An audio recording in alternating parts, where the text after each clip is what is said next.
79 days of running ended for me with 79 kilometres on the last day. I'd love to say this whole thing was planned, but it really wasn't. There are things that we do because they're easy, and then there are things that we do just because they're hard. This is clearly an example of the latter. Let's start with the why. Run 79 started in 2020 by Sean Adams after Lauren and his twins were born 79 days premature. It's a fundraiser in which participants run 20 minutes every day for 79 days. Last year, I decided to push myself and commit to 10k every day.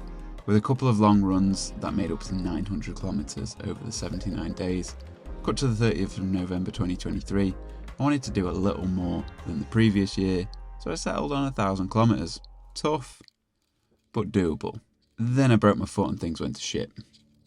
After that I was on a stationary bike for a week and then hobbled, running on my heel to protect my messed up metatarsal. And that gave me a bit of a chip on my shoulder. Could I get back to running in time to do the 1,000? How much would that hurt? Bit to go yet. I eased myself into my usual distance and then passed it, running 10-minute kilometres for days and then 7 to 8 minutes for further more weeks. And then it started to get easier. Don't get me wrong, it's still sore now. But I was up in my weekly distance. I hit 100 kilometres one week, then 100 miles, and then 200 kilometres one week.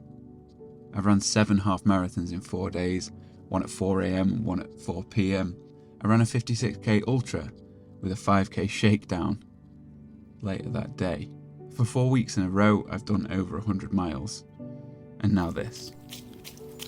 Tell you what, quarter of the way through, this is going to hurt.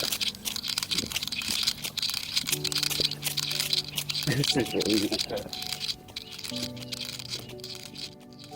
Only 50k left to go.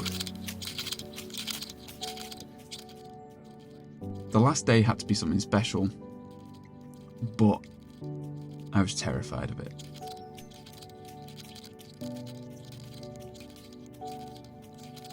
I really couldn't bring myself to put it out into the world. I wanted to do it, but I couldn't shout about it.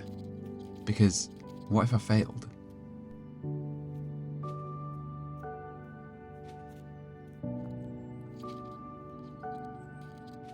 So far in this video you've seen me cut through the first 30 kilometres. I'm about to hit kilometre 40, nearly a marathon. 6 minutes per kilometre pace, pretty consistent so far. It's the next 10k where things got tough. The route that I took had me hitting 50k as I arrived home, perfect aid station, but also mental torture. The couch, the bed, the fridge, full of food. But I knew that I'd help as soon as I left the house. But this was when the voices in my head were getting really loud. Why are you doing this? What's the point? No one would blame you if you packed it in after 50k. But I managed to get through that. I changed my socks, my shoes, gave my feet a quick wash off in the shower, applied lube liberally, filled my water bottles, salt and sugar in the water for a budget electrolyte mix. I dumped some outer layers that I wouldn't be needing and headed out to meet Kudos. Running with others, especially ones in a fresher state than yourself, really does wonders. Kudos helped me get through to 60 kilometres and that's where we met Sean, Jordan and Bish. This was also the transition to the trails. These were tough, and I was running on reserves. These were tough. 7-0.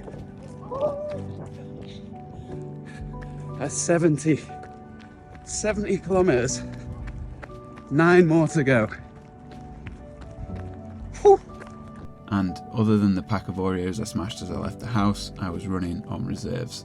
But these last few miles were really great fun. Running with these guys, even though the trails were really, really tough, it was actually a welcome change to the tarmac of the roads.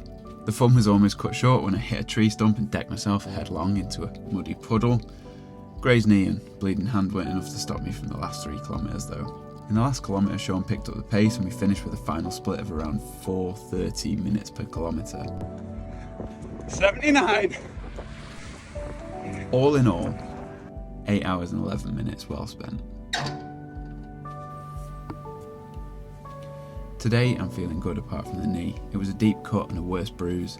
The leg's stiff, but it's not stopped me walking. I got in my 10,000 steps this morning with relatively little effort. Really, honestly, if it hadn't have been for that fall, I would be feeling awesome today. Knees are a little bit creaky, but you know, I am 36. Hopefully after this rest day, I can keep this high going, stay injury free, and crush it in this year's Manchester Marathon. Wish me luck.